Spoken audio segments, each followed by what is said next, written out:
For English subtitles, push the Subtitles button.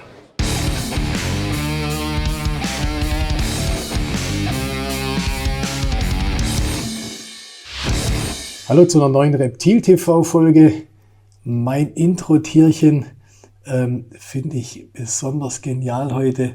Wird jeder sagen, oh, Bardergame, schon tausendmal gesehen, habt ihr nicht schon tausendmal gesehen. Das ist nämlich Pogona barbarta.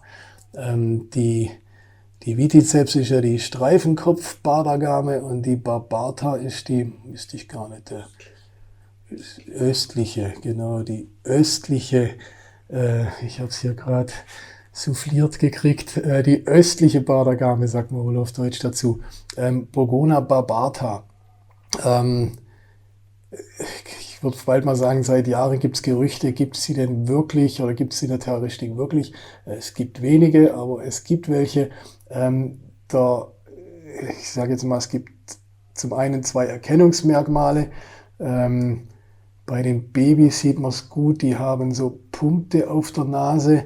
Das ist vielleicht findet man das durch Zufall auch noch bei einem Viticeps, aber die barbarta haben das ausschließlich auf der Nase, 3 so Pünktchen.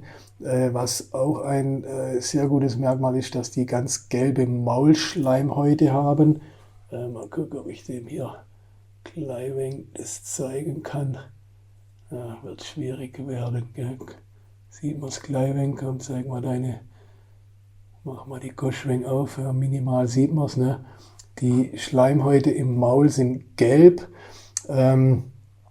und der Bart, wenn die den Bart stellen, haben die so einen runden Bart, ne? Also wie so ein Halbmond untenrum, anders wie der Viticeps, ne? Wenn der den Bart stellt, dann ist der irgendwie so geteilt und bei denen ist er so wirklich so sichelförmig halbrund. Das zum einen und zum anderen gravierend auch die Temperaturunterschiede. Die östliche kommt in viel rauerem Klima vor. Da wird es im Winter wirklich eisekalt bis zum Schnee sogar. Also die hält man oder kann man deutlich kälter halten oder vor allem natürlich auch im Winter. Das finde ich auch echt eine spannende Tatsache. Ja, deswegen heute mein Intro-Tierchen ein bisschen länger. Da hätten wir fast eine eigene Folge drüber machen können. Pogona barbarta. Mein Thema heute sind die Fidschi-Leguane. Gibt es mehr oder weniger auch schon viele Jahre in der Terroristik, aber auch viele Jahre nach wie vor eine Rarität, eine Seltenheit. Früher war alles Fidschi-Leguan querbeet, ich glaube man hat es auch querbeet gezüchtet. Mittlerweile hat man das schön nach Arten getrennt, beziehungsweise zum Teil sogar nach Unterarten, beziehungsweise Verbreitungsgebiete. Gibt 4 Arten. Es gibt den Brachylophus fasciatus. Ich würde sagen, das ist so der gängigste. Dann gibt es den Bula bula. Dann gibt es den Vitiensis. Und es gibt den Brachylophus gau. Brachylophus gau habe ich ehrlich gesagt auch noch nie gehört. Den meisten von euch wird es auch so gehen. Beziehungsweise, wenn ich jetzt hier Quatsch erzähle, dürft ihr gern unten posten. Stefan, was erzählst du für ein Mist? Es gibt noch dies, das, jenes oder das gibt es ja gar nicht. Aber das ist zumindest mein Stand des Wissens. Ich glaube, das passt auch so. Diese 4 Arten gibt's. Die möchte ich euch heute zeigen, beziehungsweise heute machen wir ein wenig allgemein über die Haltung von den Fidschi-Leguanen und dann machen wir eine zweite Folge. Da zeige ich euch zumindest einige der verschiedenen Arten, zeige euch gleich ein wenig den Unterschied. Das wird unsere kleine Fidschi-Serie. Das Tier, was wir gerade im Hintergrund hatten, ist Vitiensis, Population Jaduataba. Das ist so ein Nationalpark auf Fidschi. Da haben wir ein hübsches 2-jähriges Männchen, ne, den eigentlich einfach, dass ich den nochmal richtig gezeigt habe. Jetzt hat man im Hintergrund 2-jähriges Männchen. Ganz interessant, wenn er mal schaut, hier Schwanzwurzel sieht man aber eigentlich recht schön, jetzt sogar die Penisauswölbungen bräuchte man gar nicht zum Sehen, weil das Tolle an den Fidschis ist, dass zumindest die meisten ziemlich starken Geschlechtsdimorphismus haben. Das heißt, die Männchen haben diese hübsche Bänderfärbung, wie wir es hier sehen, und die Weibchen sind in der Regel einfarbig grün. Man muss sagen, in der Regel, es gibt tatsächlich auch Weibchen, die gebändert sein können, also man kann sich nicht völlig drauf verlassen. Und es gibt auch Männchen, die fast einfarbig sind, also die Bänder fast nicht ausgeprägt haben. Also kann man sich auch nicht drauf verlassen, aber überwiegend. Hier haben wir jetzt noch mal ein Weibchen zum euch zeigen. Ich habe gesagt, die sind einfarbig. In dem Fall ist es allerdings auch Brachylophus bula bula. Ja, Weibchen, die hat vor gut einem Monat abgelegt. Also adultes Weibchen, man sieht auch gleich, die muss wieder Fettreserven bilden. Ne? Das ist so die typische Optik nach dem Ablegen, würde ich sagen. Eiablage zehrt immer an den Fettreserven und dann sieht man gleich die Schwanzknochen oder man sieht gleich die Rippen.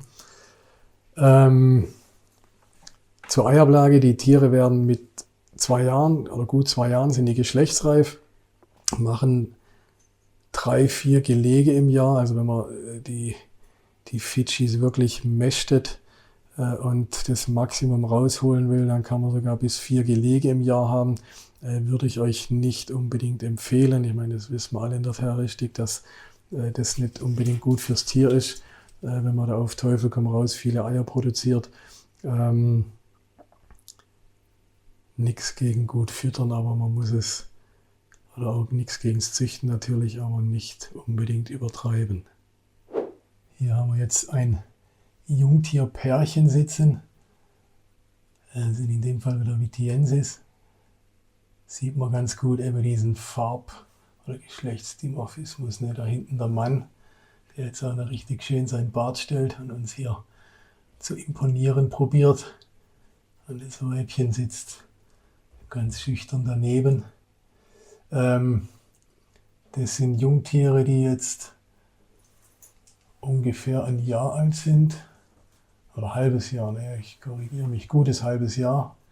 Also mal sehen, dass die Fidschis, also die haben Körperlänge, was wird es sein, mal meine Hand kurz hinhalten, dass ihr einen Vergleich habt. Ja, so Fingerlänge haben die jetzt. Also wachsen eigentlich schön. Aufzucht rein Carnivore, rein Herbivore, was erzähle ich, also rein pflanzlich, ja, machen wir die deutschen Ausdrücke, dann kann man keinen Fehler machen. Rein pflanzliche Aufzucht, beziehungsweise man kann probieren, Insekten anzubieten, wachsen sie noch klein wenig schneller. Die Bula Bula und die Vitiensis. Also die Vitiensis geht gar nicht. Vitiensis rein pflanzlich, Bula Bula und Fasciatus gehen auch an Insekten ran. Ne? Man kann sie als Jungtier probieren, wenn Insekten zu geben. Ich weiß nicht, ob man es machen muss. Ob sie in der Natur ab und zu auch mal ein Insekt erwischen, keine Ahnung, aber den kann man es anbieten und entsprechend wachsen sie dann auch gleich wenig schneller. Hier haben wir noch ein schönes, perfektes Fidschi-Terrarium. Perfekt von dem her, weil es echt super viel Grün hat, fühlen die sich natürlich total wohl. Perfekt auch von daher, dass es durch die Größe sich die Tiere natürlich auch verschiedene Temperaturzonen aussuchen können. Gehen sie höher, wird es wärmer, gehen sie tiefer, wird es kühler. Temperaturmäßig, die wollen es auch nicht so knalleheiß, also so 28 bis 32 Grad. Wird es zu heiß, also so ein, wenn man es jetzt wieder mit grünen Leguanen vergleicht, so El Salvador, wo es am Tag 40 und noch mehr Grad hat und die sitzen trotzdem noch in der Sonne, das klappt beim Fidschi nicht, da wird man die kaputt machen oder die würden sich nicht wohlfühlen. Luftfeuchtigkeit entsprechend hoch, sieht man natürlich aber auch durch die starke Vegetation. Ne? Also das kriegt man nur im tropischen Terrarium hin, also müsst ihr 2-mal am Tag sprühen und ja, dann habt ihr das perfekte Fidschi-Klima und Fidschi-Terrarium. Auch ein schönes Abschlussbild hier dieser Macuata-Männchen, also Brachylophus vitiensis. Verbreitung oder Insel Macuata. Hübscher Mann. Das Weibchen sitzt irgendwo da unten versteckt, die sehen wir jetzt nicht, aber der Mann ist ja in dem Fall der Hübschere. Ja, als schönes Abschlussbild. Das war die Fidschi Teil 1. Wie gesagt, im Teil 2 nochmal auf die einzelnen Arten eingehend, auf die 4 Arten, wo ich vorher gesagt habe, die es gibt. Ich hoffe, es hat euch gefallen. Wenn es euch gefallen hat, Daumen hoch und auf jeden Fall auf die Folge 2 warten. Macht die Glocke an, dann erfahrt ihr, wenn die nächste Folge kommt. Und bleibt mir treu. Bis dann und checkt die Fidschis.